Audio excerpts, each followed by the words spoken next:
Assalamualaikum warahmatullahi wabarakatuh. Saya perkenalkan, nama saya Yusuf Anwar Siregar dengan NPM 24082600020. Saya di sini akan membawakan materi main map, yaitu tentang basic system organ, respiratory system, dan juga digestive system atau yang biasa dikenal dengan BSO1.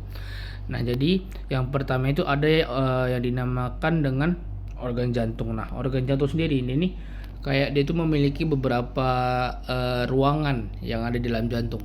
Nah, dia itu ada dinamakan dengan atrium, ada dinamakan dengan ventricle. Nah, sama seperti namanya, ada karena jantung kita, di dalam jantung kita, di dalam rongga itu, dia itu ada kanan dan kiri. Makanya ada yang dinamakan dengan atrium dextra dan atrium sinistra. Nah, atrium sendiri dia itu seperti rongga yang berdinding halus. Dia itu yang secara keseluruhan dia juga memiliki struktur yang sama dengan bagian atrium dextra. Jadi ibaratnya jadi organ jantung ini, dia ini menerima suplai darah pertama dia menerima suplai darah itu masuk ke jantung melalui vena cava superior. Nah, dari si vena cava superior ini dia mengisilah yang dinamakan dengan atrium. Nah, jadi fungsi atrium ini untuk menyimpan si darah yang kaya akan CO2 tadi. Jadi dari vena cava inferior dia itu dimasukkan ke atrium. Jadi ketika si atriumnya dia itu berkontraksi, si ventricle berelaksasi karena dia atrium dextra, atrium sinistra, ventricle dextra, ventricle sinistra. Jadi ketika si atriumnya itu dia berkontraksi, si ventricle-nya berelaksasi. Nah, darah akan diisi penuh oleh melalui vena cava inferior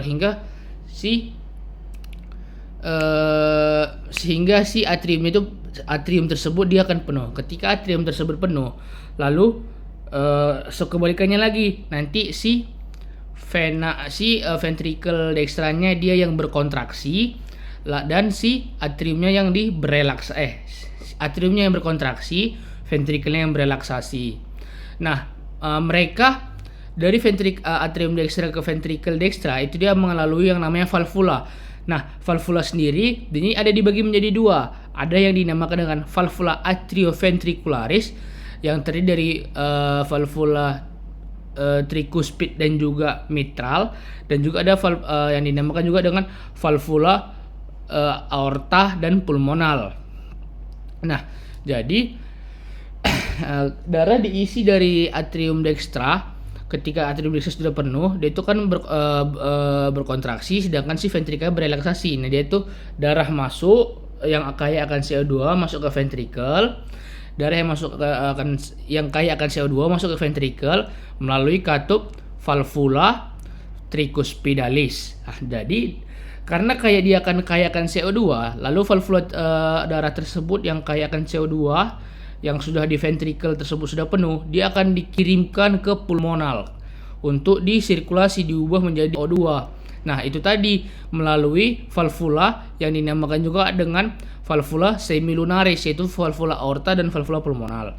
Jadi ketika si ventricle sudah penuh, lalu darah tersebut dialirkan masuk melalui valvula pulmonal, masuk ke valvula pulmonal, disampaikan ke paru, ke pulmo, lalu di situ disirkulasi, diubah yang kaya CO2 diubah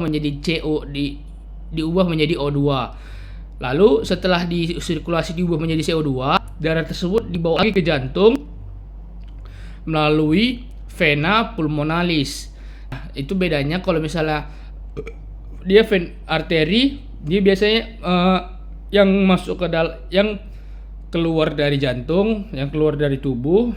Sedangkan kalau untuk yang di pulmo, dia vena yang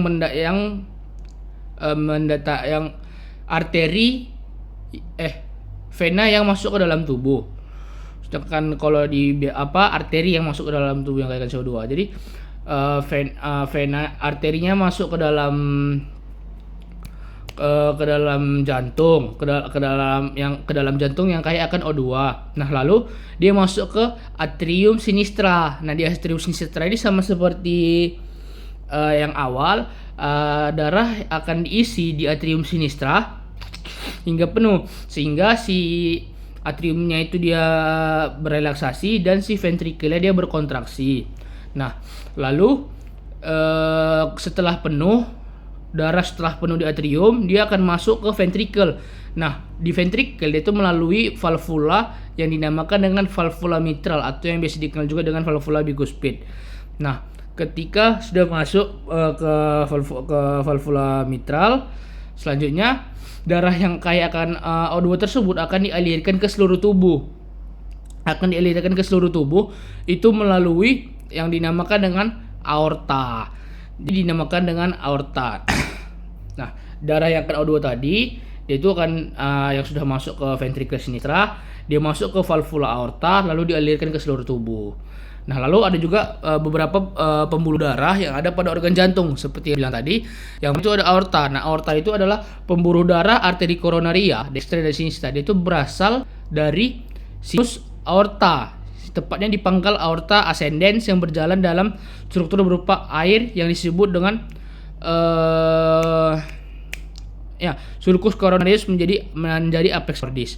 Lalu juga dinamakan juga dengan truncus pulmonalis. Truncus pulmonalis ini pembuluh darah arteri yang membawa aliran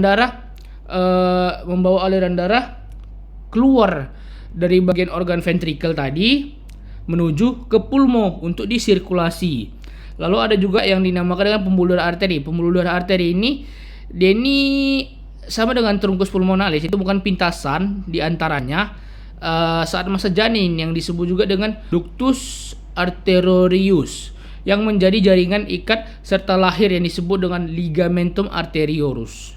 Lalu ada vena cava. Nah, yang tadi seperti yang saya bilang, vena cava seperti contohnya vena cava superior, dia masuk ke dalam vena cava superior itu dia yang membawa kayak darah yang akan CO2. Sedangkan kalau untuk yang vena pulmonalis, dia itu dibawa ke organ pulmo untuk disirkulasi, lalu dibawa lagi ke dalam jantung dan diubah menjadi O2. Lalu pada organ cor juga dia memiliki beberapa percabangan. Contohnya seperti arteri koronaria, percabangan arteri koronaria. Nah, arteri koronaria sendiri ini merupakan protein untuk si jantung ini. Jadi kayak jantung kita ini kan juga butuh yang protein. Nah, itulah yang dia itu menghasilkan protein dari si arteri koronaria tadi. Arteri koronaria dia berasal dari sinus aorta, tepatnya di pangkal apex ascendens berjalan dalam sulcus coronaria. Dia menuju ke apex cordis dan coronaria sinistra.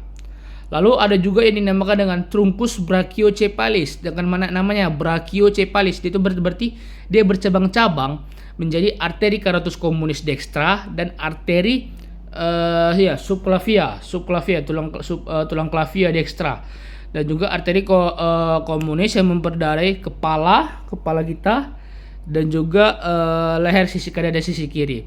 Lalu ada juga yang dinamakan dengan arteri thoracalis. Arteri thoracalis itu percabangan adalah esophageal dan brachialis. Lalu ada juga yang dinamakan dengan arteri aorta abdominalis. Itu adalah percabangan yang diantara dari arteri colicus dan arteri mesenterica superior, arteri mesenterica inferior, dan arteri renalis dextra dan sinistra. Lalu ada juga yang dinamakan juga dengan arteri subclavia seperti yang saya bilang tadi dari truncus brachiocephalis. Karena namanya subclavia berarti dia mendarai dari bagian si klavikula kita. Nah, mungkin hanya itu saja yang bisa saya sampaikan.